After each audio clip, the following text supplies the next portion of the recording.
ओम नमः सिद्धिभ्य। ओम नमः सिद्धिभ्य। ओम नमः सिद्धिभ्य। निर्मल ज्ञान परिठिया कम कलंक डहेबी। अपालत उजेड़ परू ते परम पड़वेबी। सब करम मल का नाश कर हर प्राप्त कर निज आत्मा।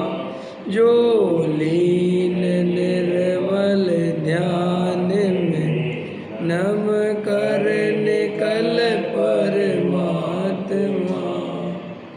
संतप्त मानस जिनके गुणों के वे अर्धमाल महान जिन विचरे हमारे ध्यान। योग सार प्रवचन पृष्ठ क्रमांक 10 गाथा नंबर 6।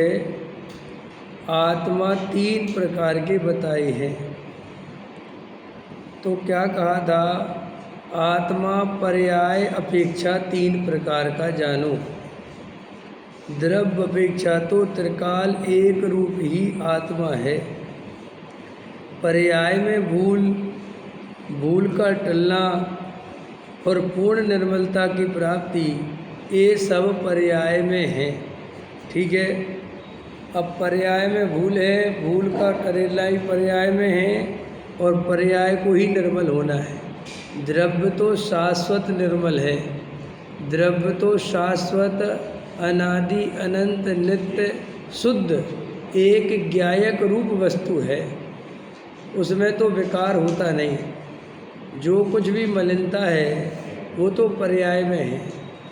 लेकिन द्रव्य शुद्ध होने पर, द्रव्य परिपूर्ण होने पर, द्रव्य एक रूप नित्य ज्ञायक रूप होने पर भी अगर पर्याय में मलिनता है तो जीव को दुख मिलता है। इसीलिए पर्याय की मलिनता दूर हो तो जीव सुखी हो। आप समझ गए कि इसका अर्थ क्या है? कि हम अनादि काल से, निगोद से लेकर अभी तक हम द्रव्य स्वभाव से तो सदा काल शुद्ध हैं, त्रिकाल ज्ञायक हैं।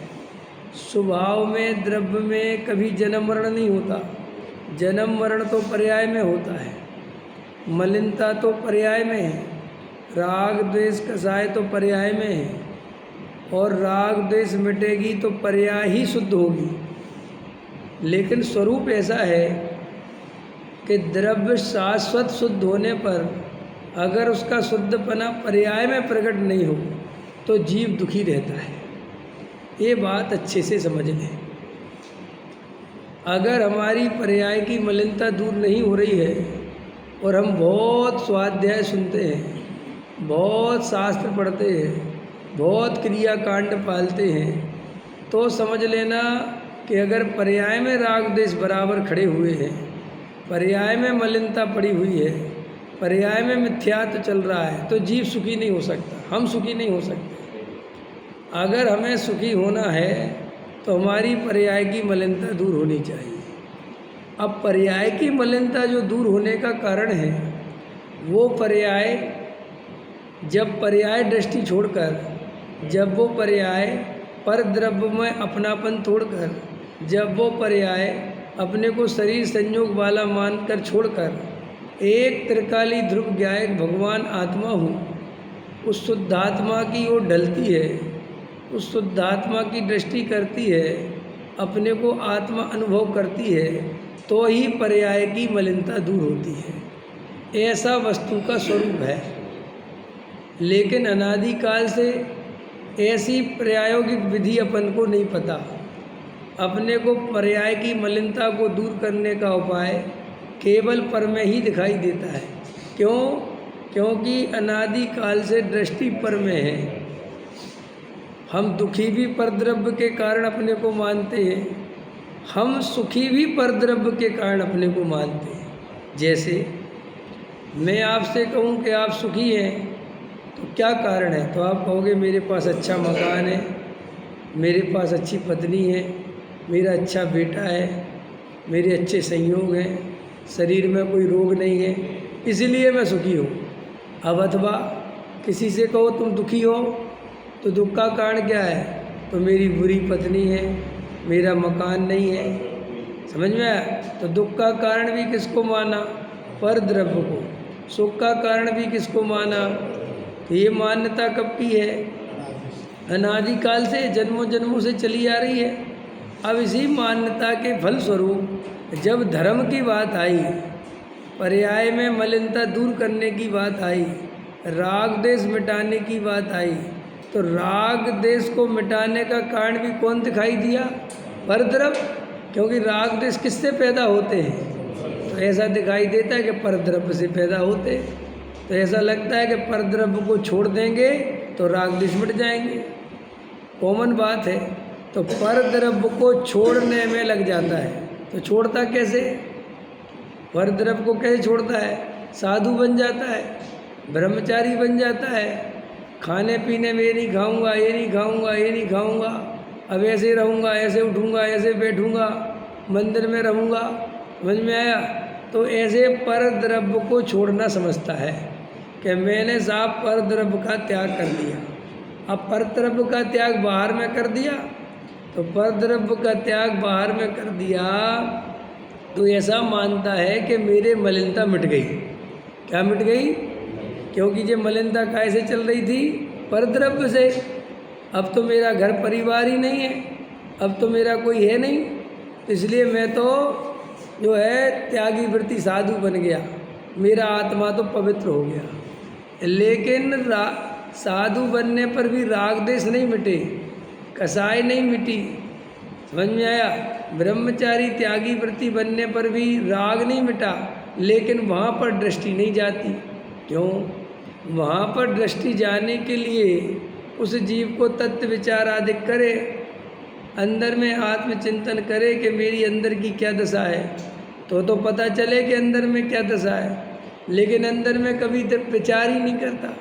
जैसे कोई अपने घर में अंदर के कमरे में गंदगी पड़ी रहती है, समझ में आया, बहुत कूड़ा कचरा भरा रहता है, लेकिन उसमें ताला लगा रखा है, उसमें जाता ही नहीं है, और बार बार एकदम साफ़ सफाई टाइल्स वाइल्स लगा के एकदम क्लीन रखता है।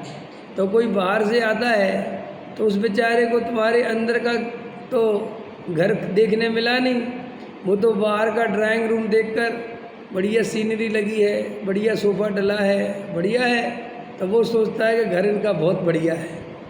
लेकिन अंदर घर में बहुत गंदगी जमा है, वो उसको दिखाई नहीं देती, तो वो तो प्रशंसा करता है कि तुम्हारा घर तो बहुत अच्छा है।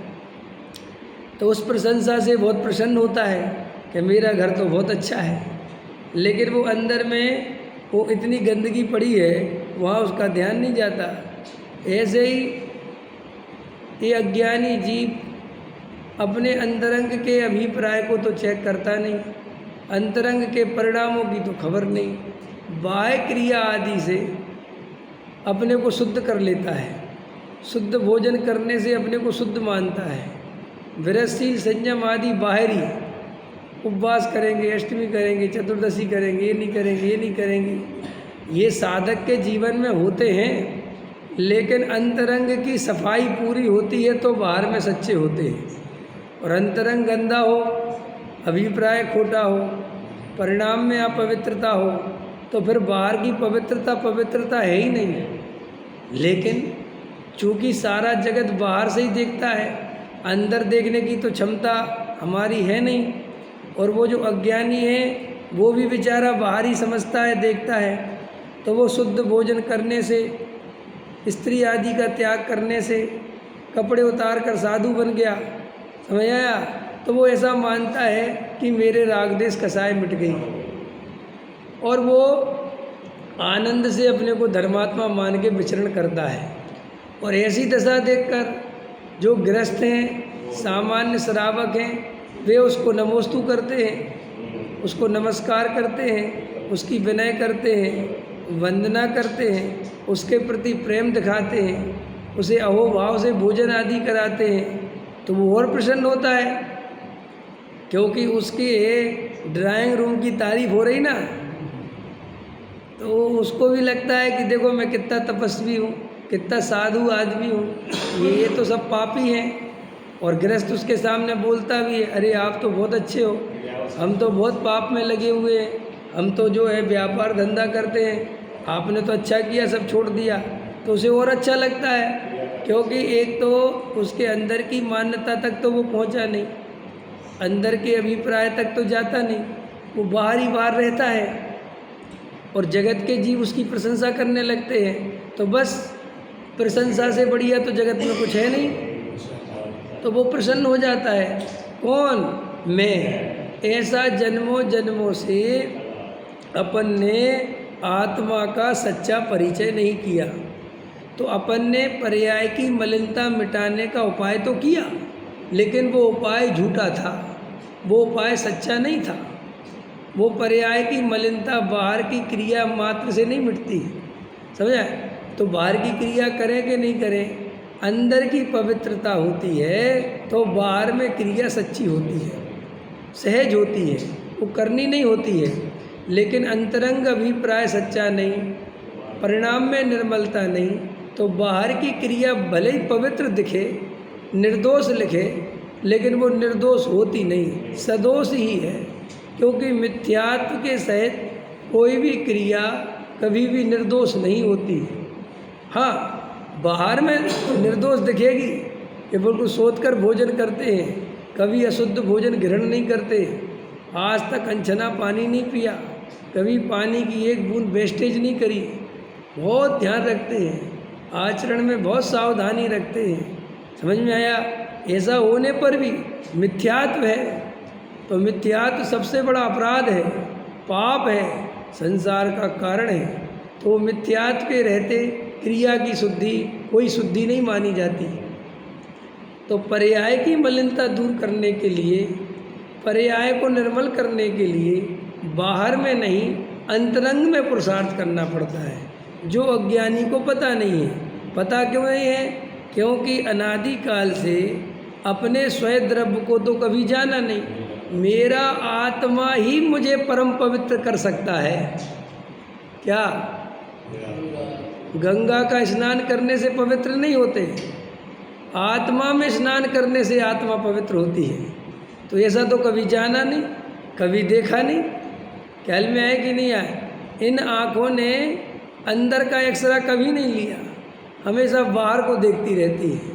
तो इस जीव को ये पता ही नहीं कि अंदर भी देखा जा सकता है। ऐसी बहुत सारी चीज़ें अज्ञानता में होती हैं ना। जैसे मान के चलो कोई अज्ञानी भोला जीव हो और उसके पास मोबाइल हो, स्मार्टफोन हो उसके पास, लेकिन उसने तो फ़ोन से हमेशा बात करना जाना था कि इसे हेलो करो तो वहाँ से आवाज़ सुनाई देती है, यहाँ से बोलो। उसे बाकी के बारे में पता ही नहीं कि फ़ोन से और क्या क्या हो सकता है। समझ में आए कि नहीं आए? तो बेचारा अपना फ़ोन चालू करके कट कर लेता है, बंद कर लेता है। किसी ने कहा अरे इस फ़ोन में तुम जो है प्रवचन भी सुन सकते हो, इस फ़ोन में तुम भजन भी सुन सकते हैं। ऐसा भी हो सकता है क्या? हाँ, हो सकता है। इस फ़ोन में तो अपनी आवाज़ रिकॉर्ड भी कर सकते हो, इस फ़ोन से फ़ोटो भी खींच सकते हो। हैं? ऐसा सब होता है। हाँ, ऐसा ही है। आत्मा अत्यंत पवित्रता का कारण है।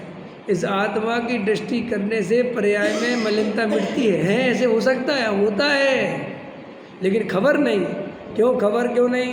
क्योंकि आज तक पर द्रव्य को ही सुख दुख का कारण जाना था, माना था और ऐसा ही अनुभव किया था। इसीलिए जब मेरे सुख दुख के कारण पर द्रव्य हैं तो धर्म का कारण भी पर द्रव्य होना चाहिए। वो सरल है ना उसकी।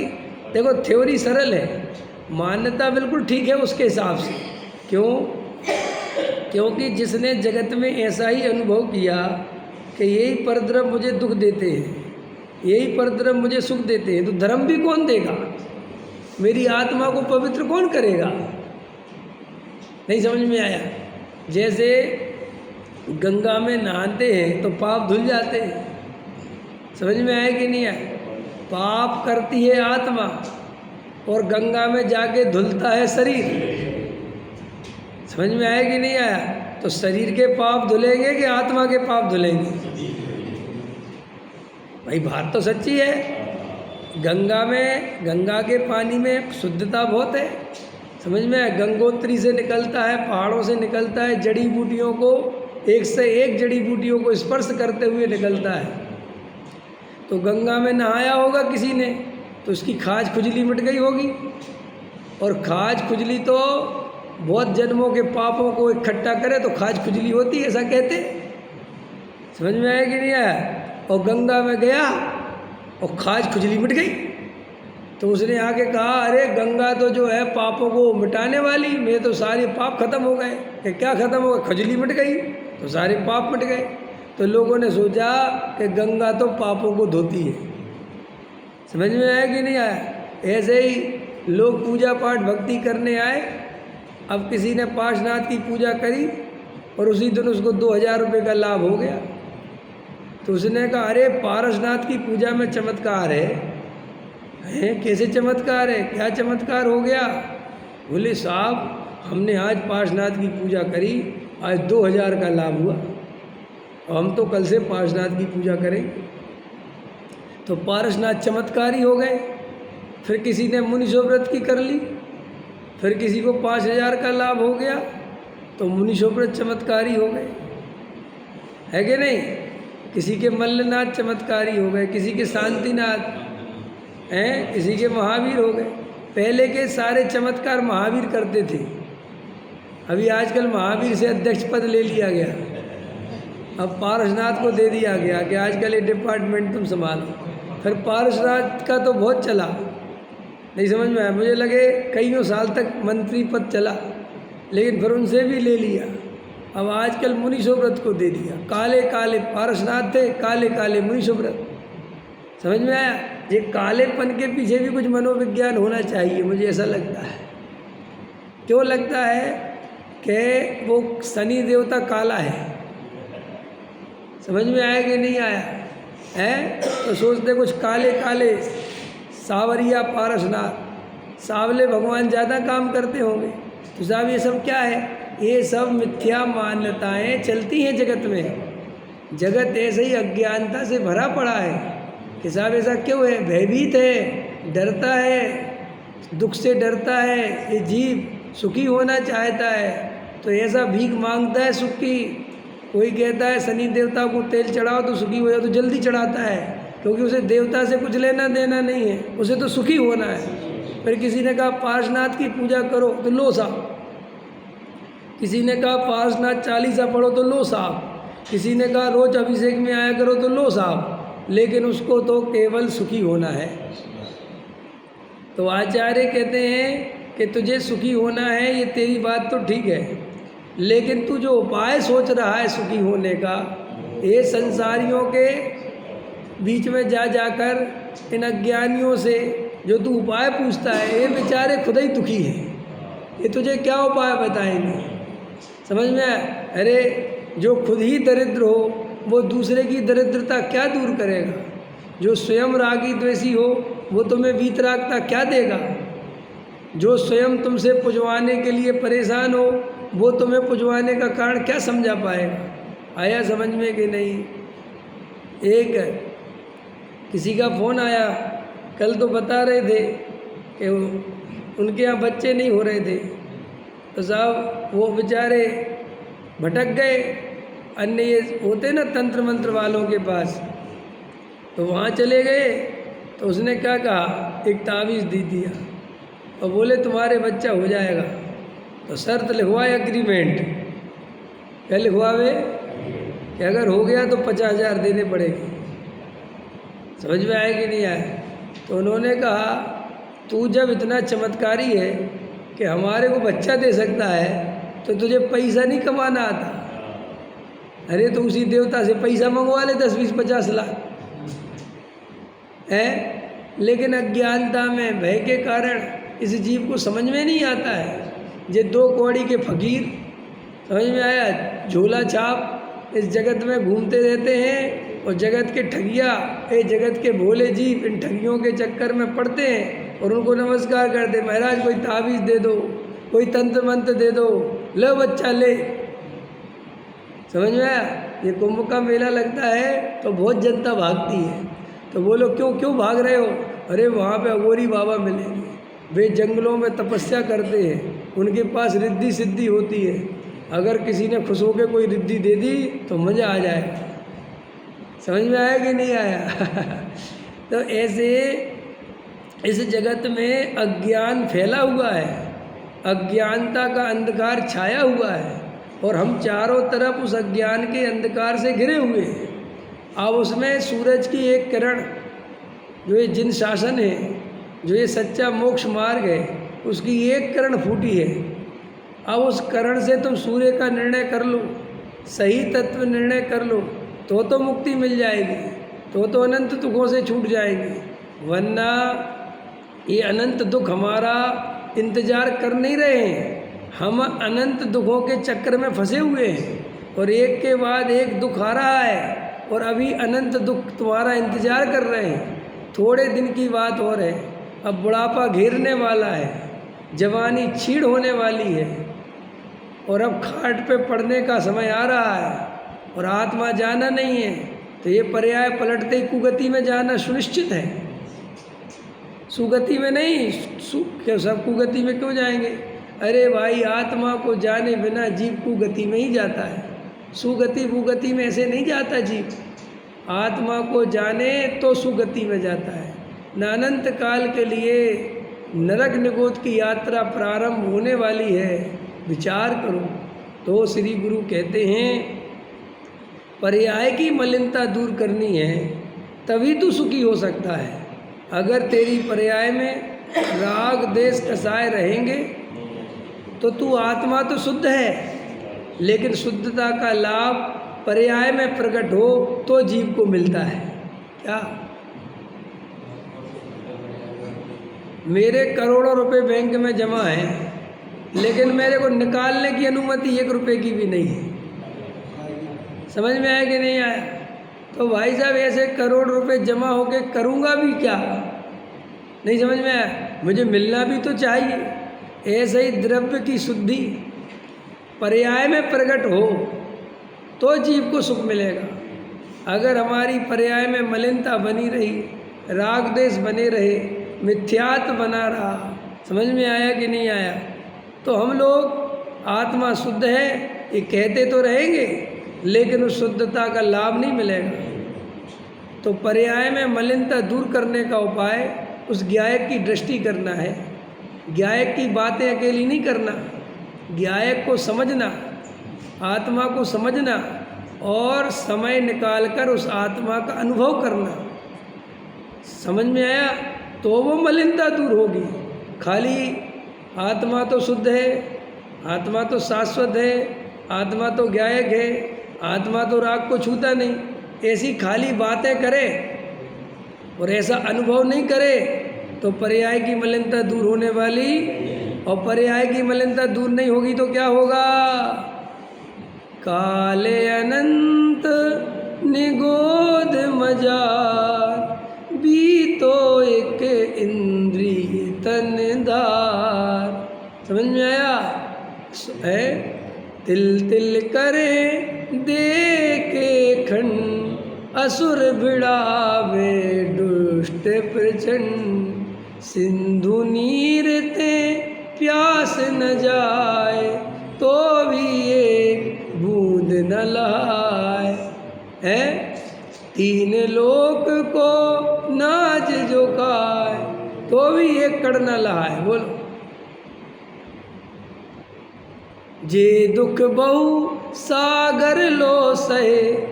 कितने कितने कितने समय तक? ओह, ऐसा लगता गप मार रहे, ऐसा लगता गप चल रही कोई। अरे ऐसे कोई नरकने को दे क्या? अरे अज्ञानी जीव, हे मूर्ख, तुझे पता नहीं है ये वास्तव में है। ये अभी तो जो गाफिल हो रहे हैं, अभी जो ये पंच इंद्रिय विषय भोगों की लालसा में, कामना में, बच्चों में मग्न हो रहे हैं, ये नरक निगोद ले जाने की यात्रा है। अभी भूल है, भूल पड़ी भूल। अभी तो मुझे ये करना है, अभी तो मुझे ये करना है, अभी तो मुझे ये करना है। अरे क्या करना है? करते करते निगोद चला जाएगा। लेकिन रमेश जी, इसे श्रद्धा नहीं आता, इसी विश्वास नहीं आता, अंदर में सब भाव भाषण नहीं होता कि नरक निगोद में चला जाऊंगा। अरे जिस जीव को जरा सा बता दे कि इसके खाने से कैंसर होता है और उसको खाता रहे, ऐसा तो जगत में कोई मूर्ख है नहीं। तुरंत छोड़ता है, अरे भैया मैं नहीं खाता। और अपन मोह राग देश कसाय का परिणाम संसार है। ये पंच इंद्री के विषय भोगों में आसक्ति, एकत्व बुद्धि, ममत्व बुद्धि संसार है। फिर भी हम इसमें लगे रहते हैं और आत्मा की विराधना करते हैं, शुद्ध तत्व का विचार नहीं करते, भेद ज्ञान नहीं करते। तो श्री गुरु कहते तुझे संसार का दुख नहीं लगा, तुझे नरक निगोद जाने का भय नहीं लगा, तुझे अभी ये विश्वास नहीं आया कि ये पर्याय बदलते ही अनंत दुख चालू। अरे पर्याय बदलते ही नहीं, इसी पर्याय में दुख कम है क्या? जरा से अस्पताल में जाके देखो, जरा से लोगों से बात करके देखो, कितने परेशान हैं। सारे जंगल में आग लगी है भाई, तू जरा सी कोई डाल पे बैठा है और वहाँ थोड़ी आग पहुँचने में 2-4 मिनट की देरी है, तो तू जंगल की आग को देखता है और प्रसन्न होता है। अरे वे मर गए, अरे वे बूढ़े हो गए, अरे उन्हें लकवा लग गया, अरे अब वे रोटी नहीं खा पाते, अरे उनका एक्सीडेंट हो गया, अरे उनका ऐसा हो गया, अरे वो तो वहाँ बीमार, अरे उनको कैंसर हो गया। अरे रे रे रे रे, ऐसी बातें बनाता है कि भैया सुन, अरे हम तो बढ़िया हैं, हम तो भले चंगे हैं, अपन को कुछ नहीं होता जी। अरे रे रे, जंगल में आग लगी है? आचार्यों ने उदाहरण दिया, कहाँ में उदाहरण दिया है? अष्टोपदेश का उदाहरण है पूज्यपाद स्वामी का। उन्होंने उदाहरण दिया है, जैसे कोई जीव पेड़ के ऊपर बैठा हो और जंगल में आग लग गई हो, तो वह ऐसा पागलपन करे, वहाँ से भागने का प्रयास तो करे नहीं, और ऐसा वो पेड़ पे ऊपर से देखे, देखो देखो वहाँ आग लग गई, देखो देखो वहाँ आग लग गई, अरे देखो देखो ये बाजू में आग लग गई। श्री गुरु कह रहे कैसा मूर्ख है। अरे जब तू जिस पेड़ पे बैठा है और जंगल में आग लगी है, तो वो पेड़ कितनी देर सुरक्षित रहेगा? ऐसे ही ये जीव बुढ़ापे की ओर बढ़ता जा रहा है। और श्री गुरु क्या कह रहे हैं कि कहता है, अरे उसका वो मर गया, अरे उसको लकवा लग गया, अरे साहब उसकी पत्नी मर गई, अरे साहब उसका जवान बेटा मर गया, अरे साहब उसकी बहू मर गई। श्री गुरु कहते इससे पूछो कि तुम क्या करें? मेरा तो साहब बहुत बढ़िया है, हमारा तो सब सही है। रे रे, तेरा जो ये सही चल रहा है कितनी देर सही चलने वाला है? और सही बात बताओ, अगर सही चलता भी रहा तो क्या बुढ़ापा नहीं आएगा? ये अवस्था जीर्ण शीर्ण नहीं होगी? यहाँ तो अंबानी जैसे धीरू अंबानी पड़े रहे। जब ऋषि कपूर मरा तो देखा तुमने, मेरी उम्र के नौजवानों है, ऐसा गाना गाता था, ऐसा नाचता था, है कैसा कैसा स्मार्ट था ना, कैसा लगता था वो, क्यों? और जब मैंने उसको 62 साल की उम्र में देखा, ओहो, उसकी दशा देखी, मेरे तो रोंगटे खड़े हो गए। विनोद खन्ना कैसा था? ऐसा एकदम उसके जितना सुंदर नहीं था कोई। राजेश खन्ना, ओ ऐसे कैंसर से ऐसे बेचारे, ऐसे उनके वीडियो देखो तो ऐसा लगता है आजकल तो क्या करें, निमित्त तो बहुत हो रहे हैं लेकिन हमारा उपादान ही खराब है। पहले तो निमित्त ही नहीं थे, आजकल तो ऐसी रील्स आती है, आपको एक साथ ये देखो आदमी जवान और उसी आदमी का बुढ़ापे की दशा दिखाते हैं। मैंने पहले तो ऐसी व्यवस्था थी नहीं, अब तो एक साथ देखो, ये रहा देखो जवान विनोद खन्ना और ये मरता हुआ विनोद खन्ना, ये जवान राजेश खन्ना और ये मरता हुआ राजेश खन्ना, ये ऋषि कपूर, ये मरता हुआ। देखा तो भी वैराग्य नहीं आता, तो भी इस मिथ्यात्व के नाश करने का भाव नहीं आता, तो भी इस देह में से एकत्व बुद्धि नहीं छोड़ते। तो हम सुबट हैं, बेशरम है बेशरम, हमें संसार का दुख नहीं लगा। अरे करोड़ों की संपत्ति जिसके पास, कितनी संपत्ति, अरबों की खरबों की संपत्ति जिसके पास, बड़े बड़े डॉक्टर, बड़े बड़े हॉस्पिटल, उसे ऐसी दशा में निकाल नहीं सकते, ऐसे तड़प तड़प के मछली जैसा मर रहा है। समझ में आया?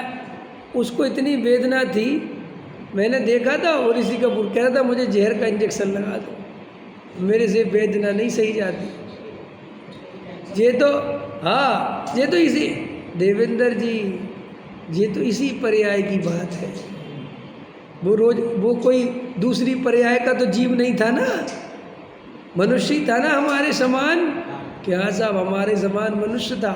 और तुम जिस वैभव और जिस संपत्ति से अपने को सुखी करना चाहते हो या मानते हो, तो वो उसके पास था कि नहीं? क्या साहब था, कर दिया सुखी, बचा लिया। कौन बचा सकता है राजा राणा छत्रपति आतन के असवार, मरती बिरिया जीव को कोई न राखन हार।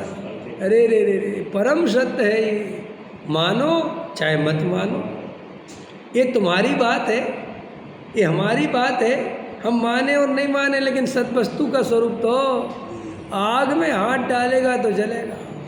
कि नहीं साहब, मैं तो मानता हूँ कि आग ठंडी है, तो डाल के दे। तेरे मानने से आग ठंडी तो नहीं होती।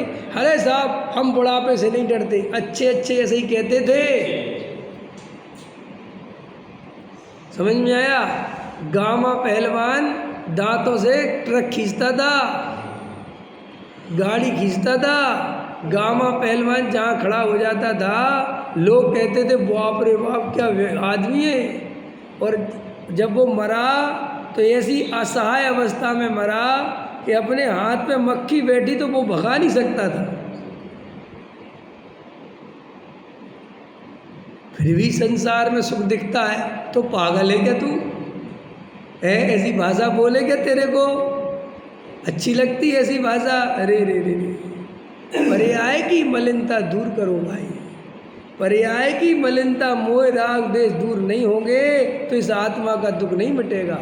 आत्मा शाश्वत है, शुद्ध है, आकुलता रहित है, स्वभाव से शुद्ध सुख स्वरूप है। लेकिन उसकी शरण तो ले, उसकी दृष्टि तो कर। उसकी दृष्टि करे बिना कैसे सुखी होगा? प्रवचन में सुनाता है आत्मा शुद्ध है, प्रवचन में सुनाता है आत्मा तो शाश्वत है, प्रवचन में सुनाता है आत्मा में तो राग देश नहीं है। ऐसा सुन के आता है और व्यापार धंधे में एकत्व करके पागलों की तरह उसमें सुख की कल्पना करके लगा रहता है, और अगले दिन फिर आके बैठ जाता है, पंडित जी आत्मा शुद्ध है तो दुख मिटेगा। देखो एक कहानी है बहुत प्यारी, सुनो, समझो, अपने को होशियार मत समझो, ये होशियारी चार गति में घुमाएगी। सेठ जी, अरविंद जी, सेठ जी बहुत होशियार हो तुम, बहुत पैसा कमा लिया, लेकिन सच्ची बात है ये पैसे में अभिमान हुआ, ये पैसा मैंने कमाया, ये मैं इसका रखवाला हूँ, मैंने ऐसा किया, मैं। अरे ये पंडित जी क्या लग रहे हैं? अरे ठीक है, हम सब समझते हैं, लेकिन अभी एक मित्र थे ना, कौन बैठा था मेरे भाई, टिंकल बैठा था, तो आए थे ना एक मित्र, रास्ते में इधर अपन बैठे थे जब बाहर, तो मैंने कहा कि तुम्हें परिग्रह पाप लगता है? अरे पंडित छोड़ो, बेकार की बात है, ये यही शब्द थे। क्या बोले वो हमसे? छोड़ो बेकार की बात है, जिसके पास नहीं है वो ऐसी बातें करता है। ओहो, और समय सार पड़ता है वो ऊपर बैठ के, वो व्यक्ति ऊपर बैठ के समय सार पढ़ता है, नोट्स बनाता है बैठ के। हाँ, समझ में आया कि नहीं आया? और वो क्या कह रहा है, क्या शब्द कह रहा है? पंडित जी छोड़ो बेकार की बात है। अरे हमने कहा तुम्हें बेकार की बात लगे? अरे कह रहे पंडित तुम्हारे पास है नहीं इसलिए कह रहे। अरे रे रे रे, तो इसका मतलब ये है कि तेरे अंदर तो ये मान्यता पड़ी हुई है। अब ऐसा कितना समय सार पड़े कि निगोद जाने से बच जाए। ओह, तेरे अंदर तो सेठियाई का भूत घुसा है। ऐसे अहंकार से पीड़ित है और समय सार पढ़ता है। कई बड़े बड़े सेठ हैं, समय सार की क्लास में बैठ जाते हैं और बाद में पंडित जी के कंधे पे हाथ रख, अच्छा सुनाया तुमने, बढ़िया, अच्छा ऐसे सुनाया करो तुम, अच्छा तुम आगे तक, बहुत आगे तक जाओगे, अच्छा बनोगे तुम, कि पंडित जी बहुत बढ़िया, चिंता मत करो, कोई दुख तकलीफ हो तो हमें बताना। हाँ भैया, लेकिन ऐसे ऐसे सुनाया करो तुम, बढ़िया सुनाते हो। ओहो, ये तो मुजाहरा हो गया, ये तो गज़ल सुनने जैसा हो गया है। वो ऐसी परिणति में समय सार प्रवेश नहीं करता, ऐसी परिणति को सम्यक दर्शन नहीं होता। ऐसे अहंकार से पीड़ित व्यक्ति क्या आत्मा का अनुभव करेगा? जो ये कह रहा है कि परिग्रह पाप है, ये बेकार की बात है। ओहो, तुझे विरक्ति का भाव नहीं है तो क्या समय सार पड़ता है? देखो भाई, जो समय सार पड़े और संसार की आसक्ति ज्यों की त्यों चलती रहे, जिसका संसार डिस्टर्ब नहीं हो, उसने समय सार ही नहीं पढ़ा। क्या टिंकल? समय सार पढ़े और डिस्टर्ब नहीं हो। पैसे में अभी भी मजा आ रहा है, मकान दुकान में अभी भी मजा आ रहा है, और समय सार सुन किया जाता है। और क्या कहता है? अरे सब दुकानदारी से कुछ नहीं होता, आत्मा तो इससे भिन्न है। और सारी चेतना, सारा उपयोग, सारी शक्ति उस दुकान में लगा रखी है, और कहता है दुकान से आत्मा भिन्न है। अरे मैं तुम्हें एक कहानी सुना रहा था, कहानी तुमने सुनी है, तुम्हारा परिचय है उस कहानी से, फिर भी सुनाता हूँ। तोते वाली कहानी। एक गुरुजी के पास एक तोता था। एक गुरुजी के पास एक तोता था, और गुरुजी अपने तोते से बहुत प्रेम करते थे। लेकिन चूंकि तोता पिंजरे में बंद रहता था, तो गुरुजी को बड़ा दुख होता था कि यार ये तोता पिंजरे में बंद रहता है। समझ में आया? अगर इसे ये बंधन छुड़वा दूँ, तोता पिंजरे में बंद है तो बंधन है ना, तो उन्होंने कहा मैं तोते को मुक्ति का मार्ग बता देता हूँ, तो ये तोता इस बंधन से, पिंजरे के बंधन से छूट जाएगा। तो तोते को उनने रोज़ समझाना चालू किया कि सुनो तोता, कि सुनाओ गुरुजी, तुम्हें इस पिंजरे से हम आज़ाद करेंगे। कि जी गुरुजी। कि सुनो, बाहर जाओगे, वन जंगल में घूमोगे? क्या घूमेंगे? तो बोले वहाँ शिकारी आता है। कि हाँ साहब। तो सुनो ध्यान से, शिकारी आता है, जाल बिछाता है। क्या बिछाएगा वो? जाल बिछाएगा। और तुम ऐसे ऊपर पेड़ पे बैठे होगे तो नीचे ऐसे चावल के दाने, समझ में आया, अनाज के दाने, ऐसी चीज़ें नीचे डली होंगी, तो तुम वो दाना खाने मत जाना। समझ में आया? वो अनाज खाने मत जाना, सावधान होना कि ऐसे वन जंगल में चावल कहाँ से आ गए, गेहूँ कहाँ से आ गए, लगता है कोई शिकारी आया है, ये उसने ही जाल बिछाया है मेरे को फंसाने के लिए। समझ में आया? तो तोते को रटाते गुरुजी।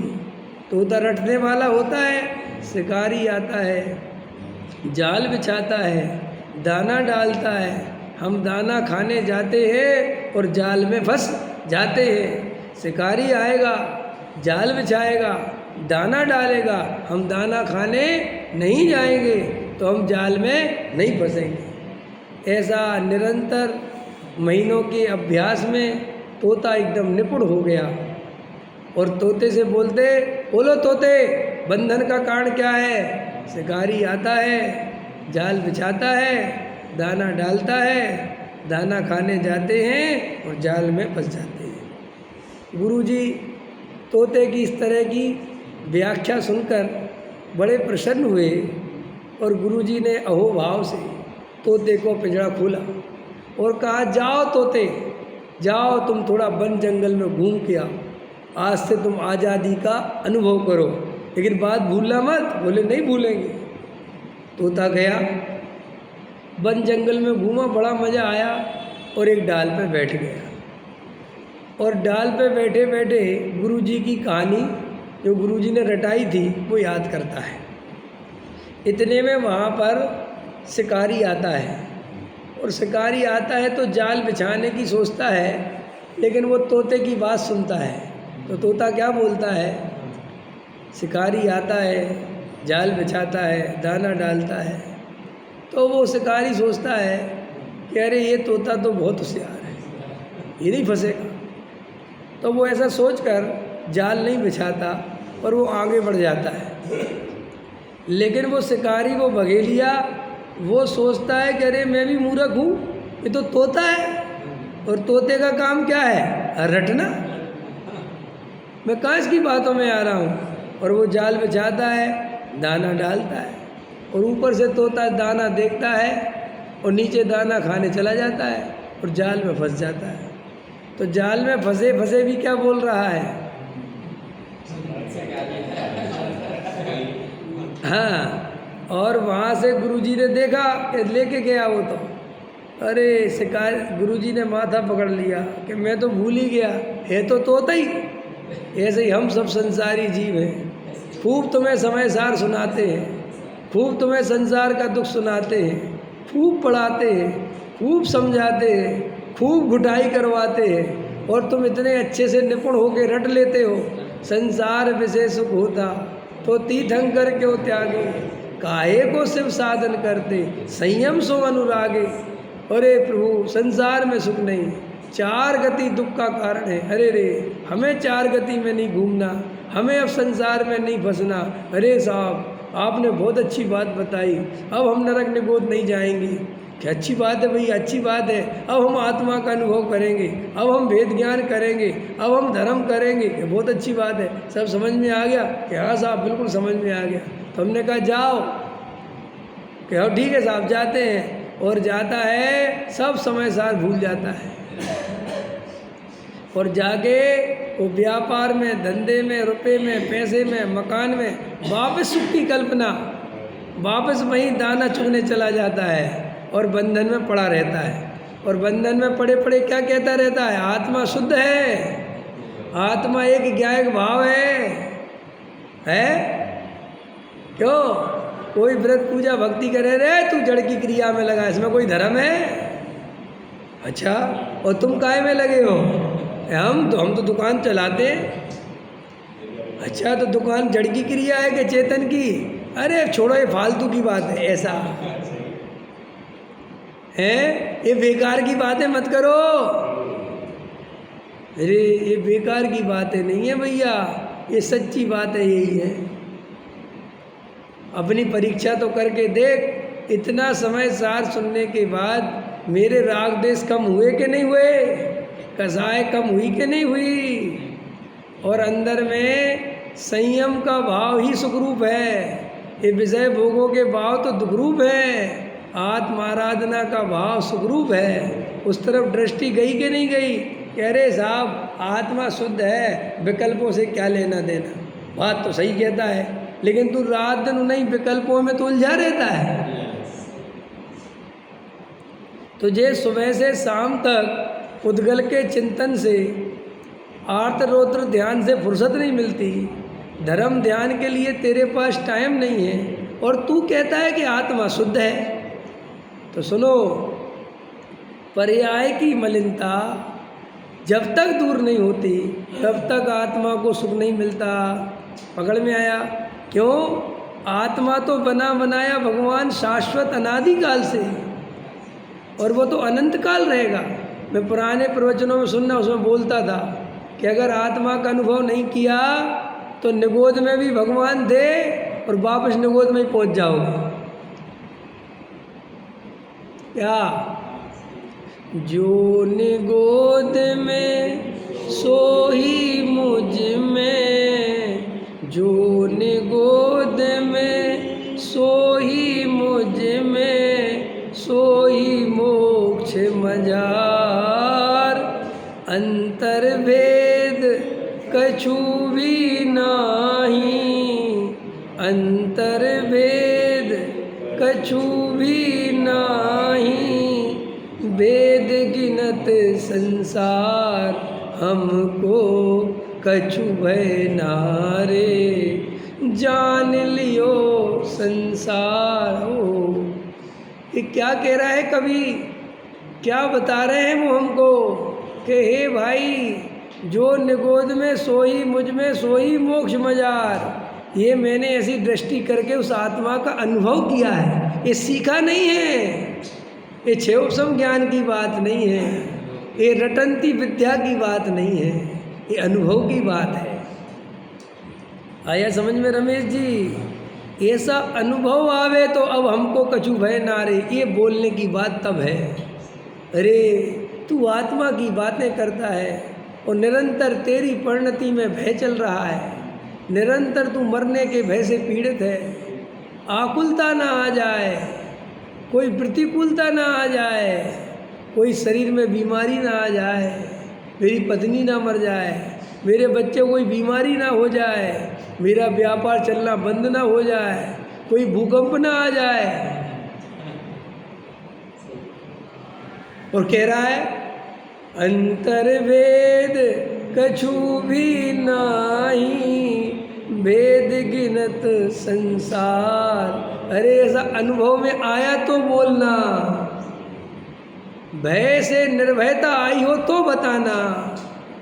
समय सार पड़े और साथ भय चलते रहे तो समय सार पड़ा ही नहीं। समय सार पड़े और परद्रव्य सुख का कारण दिखता रहे, समय सार पड़े और भोगों में सुख की कामना चलती रहे, भोगों में कल्पना चलती रहे, तो उसने समय सार माने क्या अरविंद जी? समय सार माने उसने आत्मा की बात सुनी ही नहीं। समय सार माने ग्रंथ नहीं समझना, समय सार माने तूने भगवान आत्मा की बात हृदय से नहीं सुनी, तूने तो जानकारी के समान रट लिया और इससे भी अपने कुछ लौकिक प्रयोजन की सिद्धि कर ली। कौन से लौकिक प्रयोजन की सिद्धि कर ली? हर्रा लगे ने फिटकरी रंग चोको हो जाए। समय सार की 10-20 बातें याद कर ली और खूब पैसा कमाओ, समझ में आया? खूब धन वैभव स्त्री पुत्र आदि में लगे रहो। वो कोई पूछे धर्म, अरे धर्म तो भाई साहब आत्मा से होता है, धर्म तो साहब आत्मा के अनुभव का नाम है। बात तो ठीक कह रहे, तो कुछ करते हो कि नहीं? अरे साहब अपनी योग्यता से होगा जब होगा। अरे रे रे तू तो लुट गया। समझ में आया? अनुभव आवे नहीं, दृष्टि आत्मा पे जावे नहीं, रात दिन दृष्टि परद्रव्य में लगी रहे, संसार में रस आता रहे, वैराग तेरी परिणति में उछले नहीं, मोह राग देश दुख रूप लगे नहीं, और कहता है हम तो आत्मा को जानते हैं। क्या जानता है आत्मा को? क्या पर्याय में मलिनता रहेगी, द्रव्य भले ही शुद्ध है तो भी आत्मा सुखी, क्योंकि मलिनता दूर होगी तो आत्मा सुखी। नहीं समझे? आत्मा सुखी माने में भाई द्रव्य तो शाश्वत सुखी है ना, वो तो सुख स्वरूप है, लेकिन उस सुख स्वरूप को भोगेगा कौन? पर्याय। उस ध्रुव का मजा कौन लेगी? लेकिन वो ध्रुव की शरण लेगी तब ना। ओहो, एक युगल बाबूजी उदाहरण देते थे, बहुत प्रसिद्ध उदाहरण था उनका, कि एक राजा की रानी, जो राजा है, जो वैभवशाली है, जिसके पास अत्यंत वैभव संपन्नता है, ऐसी राजा की रानी, जो एक राज्य का राजा है, लेकिन वो राजा की रानी एक गली कूचे में घूमने वाला महावत, कौन? काला कलूटा महावत, कुबड़ा समझते हो ना? कुबड़ा महावत एक बांसुरी बजाता है। क्या बजाता है? और वो रानी उस बांसुरी पर रीझती है, और बांसुरी पर रीझती है तो महावत पर रीझ जाती है। समझ में आया कि नहीं आया? तो रात को 2 बजे उस राजा को धोखा देकर, समझ में आया? रात को 2 बजे उस राजा को धोखा देकर उस महावत से मिलने जाती है। किससे मिलने जाती है? और वो महावत उसको चुटिया पकड़ के पीटता है कि तुझे मैंने बोला था 1 बजे आने को और तू 2 बजे क्यों आए? तो उससे माफ़ी मांगती है, उसके चरणों में गिरती है। किसके? उसको बड़े महावत के। और वो चुटिया पकड़ के पीटता है। और वो राजा जो अत्यंत सुंदर है, अत्यंत सुख का कारण है, महलों में है, अत्यंत वैभववान है, जो रानी को बड़े आदर से, बड़े प्रेम से, बड़े सम्मान से रखता है। समझ में आया? फिर भी ऐसे आदर सम्मान, ऐसे वैभव को ठुकरा कर उस महावत की शरण में जाती है और वहाँ पिटती है, तो इसमें दोष कितना है? राजा का दोष है, महावत का दोष है। किसका दोष है? ऐसे ही बाबूजी समझाते थे, ये पर्याय उस रानी की जगह है और वो ध्रुव उस राजा की जगह है, और ये परद्रव, ये मोयराग देश, ये उस महावत की जगह है। तो ये पर्याय उस अपने त्रिकाली ध्रुव भगवान आत्मा को छोड़कर, उस वैभव संपन्न त्रिकाली भगवान आत्मा को छोड़कर, जो अनादि अनंत नित्य सुख की खान है, जो अनंत गुणों का सागर है, जो अनंत गुण बलशाली, जिसमें दर्शन ज्ञान सुख वीर्य उछलते हैं, ऐसे उस वैभवशाली त्रिकाली ध्रुव भगवान आत्मा ज्ञायक तत्व को छोड़कर पर द्रव्य में जाती है, पर द्रव्य को अपना मानती है, मेरी पत्नी। और वो पत्नी कहती चुप बैठ,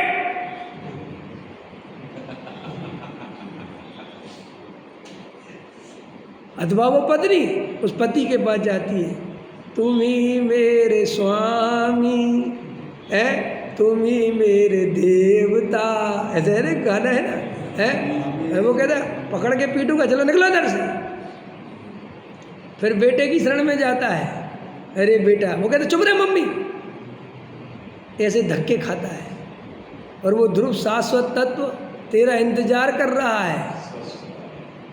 है कि आजा, समझ में आया? तुझे तेरे को पवित्र कर दूं, तेरा जीवन संवार दूं, वो सुखों से भर दूं। चक्रवर्ती की रानी और भिखारी। एक और कहानी है बहुत अच्छी, और कहानी सुनो मज़ेदार, बाबूजी सुनाते थे ऐसी कहानियाँ। एक राजा की रानी, समझ में आया कैसे? राजा की रानी महलों में रहती, आनंद को भोगती, दासियाँ उसके आगे पीछे लगी रहती, विकल्प पाने के पहले वस्तु उपलब्ध हो जाती। लेकिन एक दिन वो रानी महल की खिड़की पर खड़ी हुई है और नीचे जोगने घूम रही है। जोगने समझते हो तुम लोग? पहले के जोगने होती थी, जैसे शादीशुदा औरतें नहीं होती थी, वे नीच जाति की होती थी और वे अपना ग्रुप बना लेती थी, 2-5 औरतें, और भीख मांगती थी, जोगने कहलाती थी वो, और नाचती थी। समझ? जोगने समझ गए? जैसे तुम्हारे लोगड़िया होते ना, लोगड़िया समझते हो तुम लोग? क्या बोलते हैं? बंजारे, हाँ, समझ गए? तो अब आजकल तो इनने घर बना लिए, पहले लोग क्या होते थे, घर नहीं होते थे। और आज भी जो वो कुछ सच्चे, मतलब जो कुल परंपरा का पालन करते हैं, अभी भी कभी कभी देखे होंगे। अभी एक दिन में जा रहा था कहीं चांदनी चौक तरफ जा रहा, तब वे अपनी गाड़ी बैल लेके निकल रहे थे बंजारे। तो क्या होता है, उनके गाड़ी बैल देखी आपने? उनकी गाय भी उसी से बंधी रहती है, उनका कुत्ता भी। तो वो जो कुत्ता वाला उदाहरण है ना, वो टोडामल जी साहब ने दिया, वो वही देख के दिया होगा।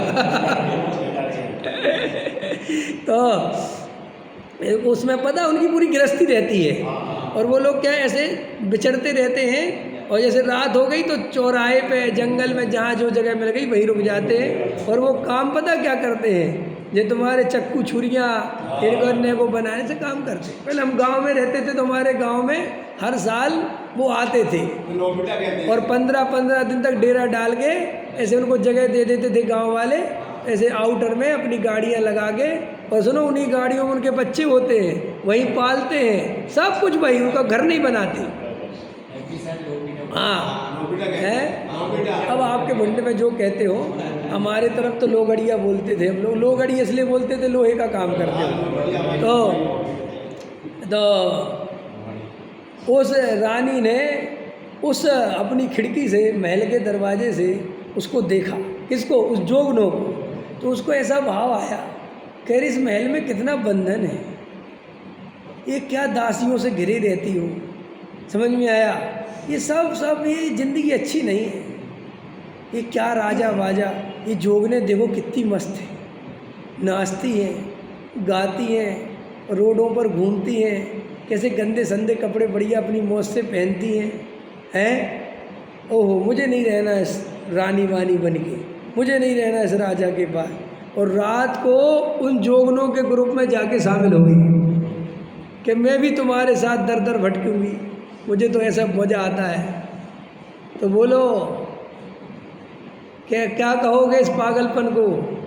कहोगे कैसी इसकी बुद्धि फ्री? ऐसा होता है कि नहीं होता? आए दिन अपन अखबारों में पढ़ते कि नहीं पढ़ते हैं?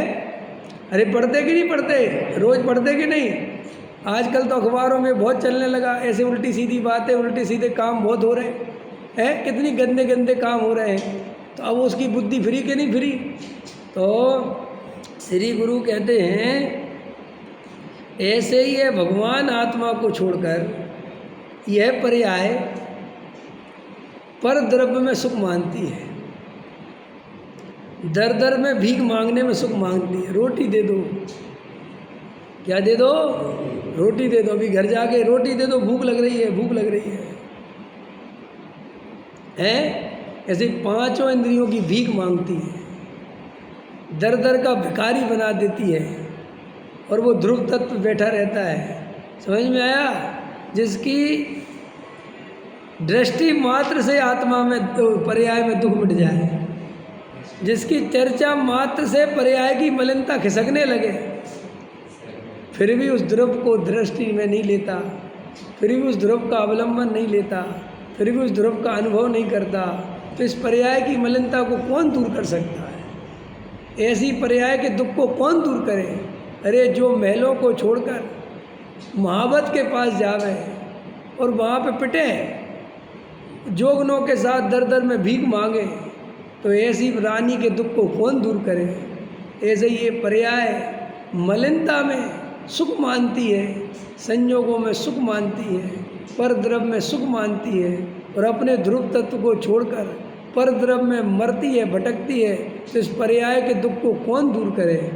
तो अगर सुनो, श्री गुरु कहते हैं पर्याय की मलिनता, ये चर्चा चल रही ना पर्याय की, पर्याय में मलिनता है तो जीव सुखी नहीं हो सकता। स्वभाव तो सुख स्वरूप है, लेकिन स्वभाव सुख का फायदा पर्याय में प्रकट हो तो होता है, पर्याय में प्रकट नहीं हो तो क्या मतलब भाई? जैसे कभी कभी पत्नियां बोलती है ना पति से, पति बोलता है अपनी पत्नी से, बड़े उससे कहते तिजोरी की चाबी तुझे ही तो दे रखी है, मालकिन तो तू ही है। तो अगर पत्नी होशियार हो तो वो कहती काय की मालकिन हूँ, नौकरानी हूँ। कैसी नौकरानी है? चाबी तो तेरे पास। अरे 1 रुपया तुम्हारी परमिशन के बिना खर्च तो कर नहीं सकते है? तो ऐसी चाबी का करना क्या, रखवाली है। देखो, एक सेठ जी के पास एक नौकर था। सुनो सुनो, एक सेठ जी के पास एक नौकर था और 15 साल से वफादार नौकर था। तो एक दिन उस नौकर ने कहा सेठ जी मैं तुम्हारी नौकरी छोड़ता हूँ। तो सेठ जी ने कहा अरे भाई क्या बात, तुझे क्या हो गया, तुझे कोई तनख्वाह कम है? अरे बोले कोई तनख्वाह वनख्वाह की बात नहीं है, मैं आपके यहाँ नौकरी नहीं करूँगा। तो बात क्या है तो बता। बोले आप मेरे पे विश्वास ही नहीं करते। अरे तो सेठ जी ने कहा तू पागल है, तेरे को पूरे गल्ले की चाबी दे रखी, तेरे को पूरी दुकान की चाबी दे रखी, और तू कहता मेरे पे विश्वास नहीं करते। वो क्या होता है विश्वास? बोले अरे आप मुझे मत बताओ, मैंने सारी चाबी लगा लगा के देखी, तिजोरी में लगती नहीं।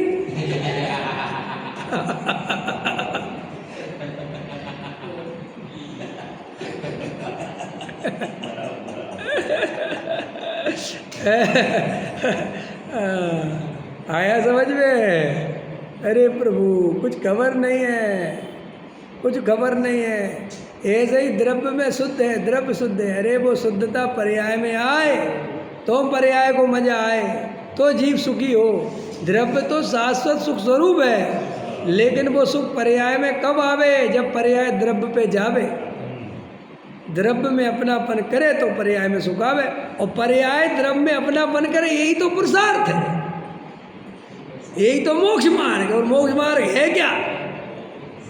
तो साहब वो पर्याय द्रव्य में अपनापन कैसे करे बता दो।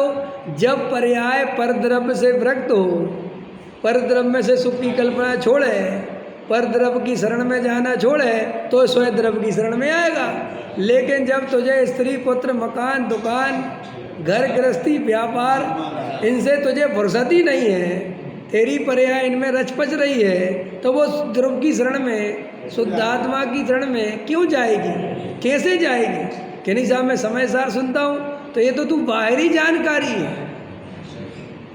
ये तो छह सब है कि साहब मैं क्रियाकांड करूँ तो वो भी जड़ की क्रिया है, उससे पर्याय धर्म में नहीं जाएगी। तो साहब कैसे जाएगी? संसार से विरक्त होकर, विषय भोगों से उदास होकर, संसार दुखरूप जानकर और आत्मा को सुखरूप जानकर, संसार महादुखरूप है, आत्मा महासुखरूप है, ऐसा निर्णय करने वाली परिणति ज्ञायक की शरण में जाती है। विचार करना। सहजानंद